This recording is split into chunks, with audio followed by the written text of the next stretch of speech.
ಪ್ರತಿಯೊಬ್ಬ ಹೆತ್ತವರ ಕಣ್ಣೀರಿಗೆ ಬೇಕಾಗಿ ಆದರೂ ಈ ದ್ವೇಷ ಭಾಷಣ ಮಾಡುವವರನ್ನು ಒದ್ದು ಹೆಡೆಮುರಿ ಕಟ್ಟಿಕೊಂಡು ಜೈಲಿಗೆ ಹಾಕಿ ಕಾಂಗ್ರೆಸ್ ಸರ್ಕಾರ ನಿಮ್ಮ ಕೃತಜ್ಞತೆಯನ್ನು ತೋರಿಸ್ತೀರೋ ಇಲ್ವೋ ನಮಗೆ ಗೊತ್ತಿಲ್ಲ.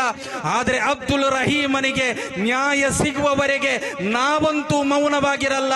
ನೀವು ನಿಮ್ಮ ಮಕ್ಕಳನ್ನು ಯಾರೊಂದಿಗೆ ಸೇರಿಸಬೇಕೋ ಅವರೊಂದಿಗೆ ಸೇರಿಸಿ. ಕೈಗೆ ಖಡ್ಗ ಕೊಡುವವರೊಂದಿಗೆ, ತ್ರಿಶೂಲ ಕೊಡುವವರೊಂದಿಗೆ ಯಾಕೆ ನಿಮ್ಮ ಮಕ್ಕಳನ್ನು ಸೇರಿಸ್ತಾ ಇದ್ದೀರಾ? ಅದಕ್ಕೆ ಪ್ರಚೋದನೆ ಕೊಡುವವರೊಂದಿಗೆ ಯಾಕೆ ಸೇರಿಸ್ತಾ ಇದ್ದೀರಾ? ಇವತ್ತು ಕೊನೆಗೆ ನಷ್ಟ ಹೊಂದದ್ದು ಯಾರಿಗೆ? ಅಬ್ದುಲ್ ರಹೀಮನ ತಂದೆಗೂ, ತಾಯಿಗೂ, ಈ ಸಹೋದರರಿಗೂ, ಬದುಕಿಗೆ ಆಧಾರ ಸ್ತಂಭವಾಗಿದ್ದಂತಹ ಸಹೋದರ. ಅವರಿಗೆ ಪರಿಹಾರ ಕೊಡಬೇಕಾದದ್ದು, ಅವರಿಗೆ ಬೇಕಾದಂತಹ ನ್ಯಾಯ ಕೊಡಬೇಕಾದದ್ದು. ಪ್ರತಿಯೊಂದು ಕೊಲೆಯು ಇಲ್ಲಿ ಸಂಭವಿಸಿದಾಗ ಹೆತ್ತ ತಂದೆ ತಾಯಿಯ ಕರುಳ ಕೊಡಿಯಿಂದ ಬರುವಂತಹ, ಕರುಳಿನಡಿಯಿಂದ ಬರುವಂತಹ ಒಂದು ಮಾತು ಇಲ್ಲಿಗೆ ಕೊನೆಗೊಳ್ಳಿ ಅಂತೇಳಿ ವ್ಯವಸ್ಥೆಯೊಂದಿಗೆ ಕೇಳಿಕೊಳ್ತಿದ್ದೇನೆ. ಮಾನ್ಯ ರಾಜ್ಯ ಸರ್ಕಾರದೊಂದಿಗೆ ನಾವು ಆಗ್ರಹ ಪಡಿಸ್ತಾ ಇದ್ದೇವೆ. ನಿಮಗೆ ಓಟು ಕೊಟ್ಟವರು ನಾವು, ನಿಮಗೆ ಓಟು ಕೊಟ್ಟವರು ನಾವು. ನಮ್ಮ ಒಬ್ಬ ಸಹೋದರ ಇಲ್ಲಿ ಬಲಿಯಾಗಿದ್ರೆ ನಾನು ಯಾವುದೇ ಪಕ್ಷವನ್ನು ಇದಕ್ಕೆ ಹೊಣೆಗಾರಿಕೆ ಮಾಡ್ತಾ ಇಲ್ಲ. ಆದರೆ ಆ ಪಕ್ಷದ ಸರ್ಕಾರ ಇಲ್ಲಿದೆ. ಆ ಸರ್ಕಾರ ಇದಕ್ಕೆ ಕೊನೆಗಾಣಿಕೆ ಮಾಡುವಂತಹ ಎಲ್ಲ ಅವಕಾಶವೂ ಕೂಡ ಆ ಸರ್ಕಾರಕ್ಕಿದೆ. ಕೆಲವರು ಕೇಳಿದ್ರು, ನೀವು ಕಾಂಗ್ರೆಸ್ನ ವಿರುದ್ಧ ಹೋರಾಡ್ತಾ ಇಲ್ವಾ ಅಂತೇಳಿ. ಕಾಂಗ್ರೆಸ್ನ ವಿರುದ್ಧ ಬೀದಿಗಿಳಿತೀರಿ ಅಂತ ಹೇಳ್ತಾ ಇದ್ದೀರಿ ಅಂತೇಳಿ. ಕಾಂಗ್ರೆಸ್ಸಿನ ಸರ್ವ ನಾಯಕರು ಕೂಡ ಬೀದಿಗಿಳಿದಿದ್ದಾರೆ ಕಾಂಗ್ರೆಸ್ ಪಕ್ಷದ ವಿರುದ್ಧ. ಅದು ಈ ಸಮುದಾಯಕ್ಕೆ ಬೇಕಾಗಿ, ಒಬ್ಬ ಅಮಾಯಕನಿಗೆ ಬೇಕಾಗಿ. ಇಲ್ಲಿನ ಹೈಕಮಾಂಡ್ ತಿಳಿದುಕೊಳ್ಬೇಕು, ಇಲ್ಲಿನ ಸರ್ಕಾರ ತಿಳಿದುಕೊಳ್ಬೇಕು. ಇಲ್ಲಿನ ಸರ್ಕಾರಕ್ಕೆ ಆ ತಾಕತ್ತಿದ್ರೆ ಖಂಡಿತವಾಗಿಯೂ ಕೂಡ ನಿಮಗೆ ಇವತ್ತು ಇದು ಸಾಧ್ಯವಿದೆ. ಇದಕ್ಕೆ ಒಂದು ಪುರಾಣ ಚುಕ್ಕಿಯನ್ನು, ಇದಕ್ಕೆ ಒಂದು ಕೊನೆಯನ್ನು ಕಾಣಿಸಲಿಕ್ಕೆ ರಾಜ್ಯ ಸರ್ಕಾರಕ್ಕೆ ಸಾಧ್ಯವಾಗಲಿ. ಯಾರು ಇವತ್ತು ದೇಶ ಭಾಷಣ ಮಾಡುವವರಲ್ಲ ಕಾಂಗ್ರೆಸ್ ಸರ್ಕಾರದ ಜೊತೆಗೆ ನಿಂತವರು. ನನಗೆ ಗೊತ್ತಿದೆ, ಈ ಜಿಲ್ಲೆಯಲ್ಲಿ ಎಂ ಡಿ ಜಬ್ಬಾರ್ ರವರ ನೆನಪಿನ ಇರಬಹುದು. ಕಾಂಗ್ರೆಸ್ ಸರ್ಕಾರದಲ್ಲಿ ಕಾಂಗ್ರೆಸ್ ಪಕ್ಷಕ್ಕಾಗಿ ದುಡಿದು ಜೀವ ಕೊಟ್ಟವರಿದ್ದಾರೆ. 40 ವರ್ಷದಿಂದ ಕಾಂಗ್ರೆಸ್ಗಾಗಿ ದುಡಿದು ಒಂದು ಇವತ್ತಿಗೂ ಕೂಡ ಕಾರ್ಯಕ್ರಮಕ್ಕೆ ಹೋಗ್ಲಿಕ್ಕೂ ಕೂಡ ಪೆಟ್ರೋಲಿನ ಹಣವಿಲ್ಲದೆ ಕಾಂಗ್ರೆಸ್ಗೆ ಇವತ್ತಿಗೂ ಕೂಡ ದುಡಿಯುವಂತಹ ನಾಯಕರಿದ್ದಾರೆ. ರಾಜೀನಾಮೆ ಕೊಟ್ಟುಕೊಂಡು ಬೀದಿಯಲ್ಲಿ ನಿಂತಿದ್ದಾರೆ. ಅಬ್ದುಲ್ ರಹೀಮನಿಗೆ, ನಮ್ಮ ಸಹೋದರನಿಗೆ ನ್ಯಾಯ ಕೊಡಿ ಅಂತೇಳಿ.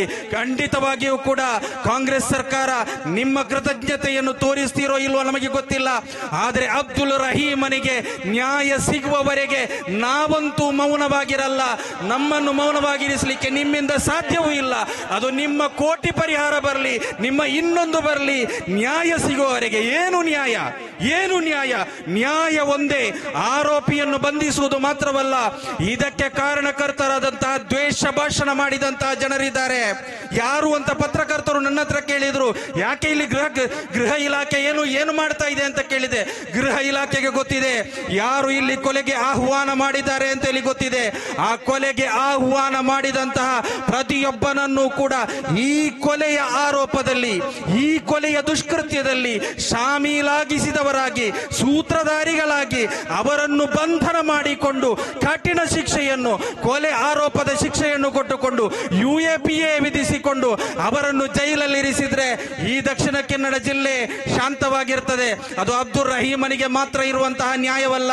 ಈ ದಕ್ಷಿಣ ಕನ್ನಡ ಜಿಲ್ಲೆಯಲ್ಲಿ ಶಿಕ್ಷಣವನ್ನು ಬಯಸುವಂತಹ ಜನತೆ, ಶಾಂತವಾಗಿ ಬೆಳೆಯಲಿಕ್ಕೆ ಬಯಸುವಂತಹ ಜನತೆ, ತಮ್ಮ ಮಕ್ಕಳನ್ನು ಕಷ್ಟಪಟ್ಟುಕೊಂಡು ಶ್ರಮಜೀವಿಗಳಾಗಿ, ಮಾನ್ಯ ಮುಖ್ಯಮಂತ್ರಿಯವರೇ ಒಂದು ವರ್ಷಗಳ ಮುಂಚಿನ ಒಂದು ಇಂಟರ್ವ್ಯೂನಲ್ಲಿ ಹೇಳ್ತಾ ಇದ್ರು, ದಕ್ಷಿಣ ಕನ್ನಡ ಜಿಲ್ಲೆಯ ಜನತೆ ಶ್ರಮಜೀವಿಗಳು ಅಂತೇಳಿ. ಹೌದು ಮಾನ್ಯ ಮುಖ್ಯಮಂತ್ರಿಗಳೇ, ಇಲ್ಲಿರುವಂತಹ ಸರ್ವರು ಕೂಡ ಶ್ರಮಜೀವಿಗಳು. ಕಷ್ಟಪಟ್ಟುಕೊಂಡು ತಮ್ಮ ಮಕ್ಕಳನ್ನು ಬೆಳೆಸ್ತಾರೆ, ಕಷ್ಟಪಟ್ಟುಕೊಂಡು ಅವರನ್ನು ಓದಿಸ್ತಾರೆ.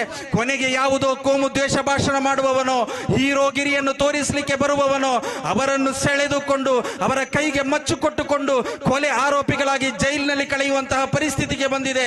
ಕೇವಲ ಅಬ್ದುಲ್ ರಹೀಮನ ಹೆತ್ತವರಿಗೆ ಮಾತ್ರವಲ್ಲ, ಈ ಜಿಲ್ಲೆಯಲ್ಲಿರುವ ಸರ್ವ ಧರ್ಮಕ್ಕೂ ಸೇರಿದ ಪ್ರತಿಯೊಬ್ಬ ಪೋಷಕನಿಗೂ ಬೇಕಾಗಿ, ಪ್ರತಿಯೊಬ್ಬ ಹೆತ್ತವರ ಕಣ್ಣೀರಿಗೆ ಬೇಕಾಗಿ ಆದರೂ ಈ ದ್ವೇಷ ಭಾಷಣ ಮಾಡುವವರನ್ನು ಒದ್ದು ಹೆಡೆಮುರಿ ಕಟ್ಟಿಕೊಂಡು ಜೈಲಿಗೆ ಹಾಕಿ 4-5 ವರ್ಷಕ್ಕೆ ಈ ಮಾತು ಬರದ ಹಾಗೆ ರೀತಿಯಲ್ಲಿ ಅವರನ್ನು ಜೈಲಿನೊಳಗಿಡಿ. ಅದು ಕಾಂಗ್ರೆಸ್ ಸರ್ಕಾರಕ್ಕೆ ಹೇಳಿಕೊಡಬೇಕಾದ ಅವಶ್ಯಕತೆ ಇಲ್ಲ.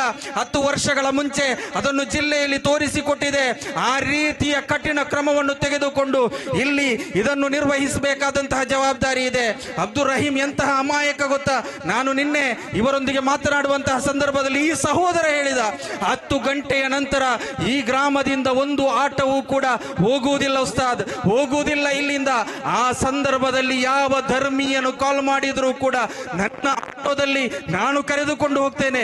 8-10 ಡೆಲಿವರಿಗಳು ನನ್ನ ಆಟೋದ ಮೂಲಕ ಹಿಂದೂ ಸಹೋದರಿಯರನ್ನು ನಾನು ಕರೆದುಕೊಂಡು ಹೋಗಿದ್ದೇನೆ. 10 ಗಂಟೆ ಅಂತ ನೋಡೋಲ್ಲ, 12 ಗಂಟೆ ಅಂತ ನೋಡೋಲ್ಲ, ಎಲ್ಲಾ ಧರ್ಮದವರೊಂದಿಗೂ ಕೂಡ ಶಾರದೋತ್ಸವಕ್ಕೆ ನಾವು ಪಿಕಪ್ ಕೊಡ್ತೇವೆ. ಅದೇ ರೀತಿಯಲ್ಲಿ ವೈಗೆಯನ್ನು ಇದೇ ಕೊಲೆ ಆರೋಪಿಗೆ ನಾವು ಉಚಿತವಾಗಿ ಕೊಟ್ಟಿದ್ದೇವೆ.